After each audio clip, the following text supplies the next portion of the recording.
Hai Samudia, hari ini saya akan menjelaskan tentang logika proporsi dan tabel kebenaran. Tanpa berlama-lama, ayo kita join ke videonya.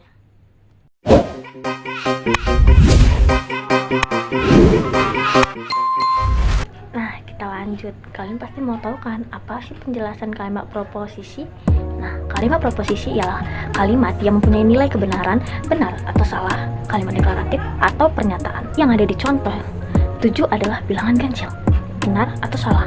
Benar, karena memiliki nilai kebenaran. Oke, lanjut yang B. Kambing adalah hewan karnivora. Salah ya, kambing adalah hewan herbivora. Dia termasuk proposisi karena dia memiliki nilai benar atau salah. Dia memiliki nilai salah. Kita lanjut yang C. Kemarin hari Kamis. Nah, itu kalimat pernyataan. Itu termasuk kalimat proposisi. Oke, kita lanjut yang contoh, bukan kalimat proporsi. Nah, contohnya ialah yang A. Kapan Kinan tiba di bandara? Itu adalah kalimat pertanyaan. Kalimat pertanyaan tidak ada di kalimat proporsi. Yang kedua, B. Tolong matikan kompor. Nah, itu juga kalimat perintah. Kalimat perintah itu tidak ada di proporsi. Yang ketiga, yang C. X kurang 6 sama dengan 3. Itu adalah kalimat terbuka. Kenapa dibilang kalimat terbuka? Karena tidak ada nilai X-nya. Kita nggak tahu X-nya itu dari mana ke mana, tiba-tiba hasilnya ke ketiga. Nah, yang D sama seperti yang C. X lebih besar sama dengan 3. Nah, itu juga kalimat terbuka karena kita tidak tahu nilai X-nya itu berapa. Tiba-tiba langsung ditambah, tidak ada sama dengan atau hasilnya. Jadi itu termasuk kalimat terbuka.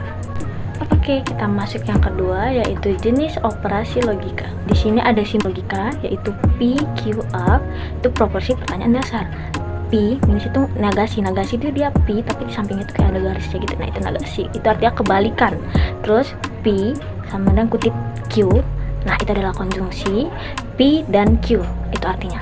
Lalu P yang kutip ke bawah gini tambah Q, nah itu disjungsi. Itu artinya P atau Q. Lanjut, P tanda panah, Q itu implikasi. Jika P maka Q. Selanjutnya P itu ada tanda panah 2 kan kanan kiri, Q sama dengan B implikasi, P jika dan hanya jika Q. Nah, langsung masuk ke materinya. Nah, yang pertama adalah negasi. Jelasin yang P ada garisnya samping. Nah, itu membalikkan nilai benar menjadi salah, salah menjadi benar. Contohnya hari ini mendung, itu P, dan Q-nya adalah hari ini tidak mendung. Nah, jadi ini tuh kebalikannya, teman-teman. Nah, di negasi ini tuh ada tabel, yaitu P dan P ada garis. Nah, P, T, F. Itu TF tuh hari ini mendung, hari ini tidak mendung. Sama kebalikannya. V-nya itu hari ini tidak mendung, hari ini mendung. Sama kan? Nah, gampang kan? Dari negasi ini kita juga bisa membalikan kata-kata yang lain selain ini. Oke, kita lanjut yang kedua.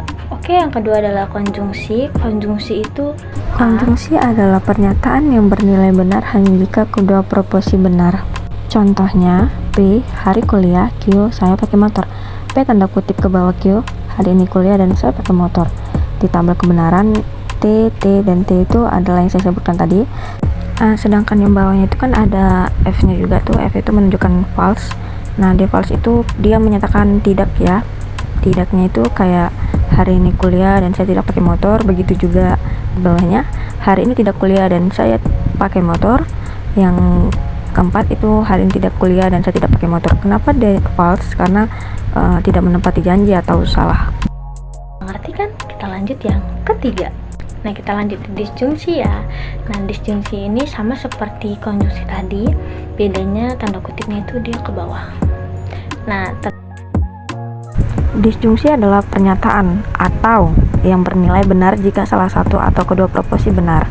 Contohnya, saya makan bubur, saya makan lontong. Nah, di sini kita tidak pakai dan, tapi kita pakai atau. Jadi, kesimpulannya saya makan bubur atau makan lontong. Ini sama seperti tabel yang tadi, T untuk benar, F untuk salah. Nah, jadi kalian tahu kan yang salah itu yang mana dan yang benar itu yang mana. Yang benar itu yang pertama, saya makan bubur atau saya makan lontong, itu benar. Terus yang kedua, saya makan bubur atau saya tidak makan lontong, itu juga benar. Dan yang ketiga, saya tidak makan bubur atau saya makan lontong, itu juga benar. Saya tidak makan bubur atau saya tidak makan lontong, itu salah karena saya sama sekali tidak makan apa-apa. implikasi. Kita lanjut di implikasi ya. Di implikasi ini dia bertanda panah yang artinya jika P maka Q, yang salah hanya jika P benar tapi Q salah. Contohnya, P. Hari ini hujan. Q. Saya bawa payung. Maka disambung, jika hujan maka saya bawa payung. Di tabel kebenaran itu seperti yang saya ucapkan tadi sebelumnya di contoh T, dan T itu jika hujan maka saya bawa payung. Nah, tidak ada perubahan, sama. Untuk F itu false, untuk mengatakan tidak, maka jawabannya adalah jika hujan maka saya tidak bawa payung. Yang ketiganya, jika tidak hujan maka saya bawa payung, itu menunjukkan kebenaran karena bisa aja karena panas kan. Terus selanjutnya, jika tidak hujan maka saya tidak bawa payung, benar juga karena buat apa dia bawa payung kalau tidak hujan. Kita lanjut di B implikasi. Di B implikasi ini, B implikasi berarti P jika dan hanya jika Q bernilai benar jika kedua proposisi sama-sama benar atau sama-sama salah. Contohnya, P laptop menyala, Q tombol on. Nah, digabungkan, laptop menyala jika dan hanya jika tombol on. Nah, di tabel kebenaran yang saya berikan contoh itu tuh untuk true dan true ya.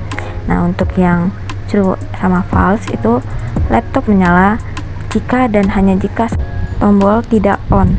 Nah, yang ketiga, laptop tidak menyala jika dan hanya jika tombol on. Nah, yang keempat, laptop tidak menyala jika dan hanya jika tombol tidak on. Nah, true karena laptop tidak bisa menyala tanpa dipencet tombol on-nya. Oke teman-teman, terima kasih yang sudah menonton video saya. Jangan lupa di like, comment, and subscribe ya. Sampai jumpa di video selanjutnya. Bye bye.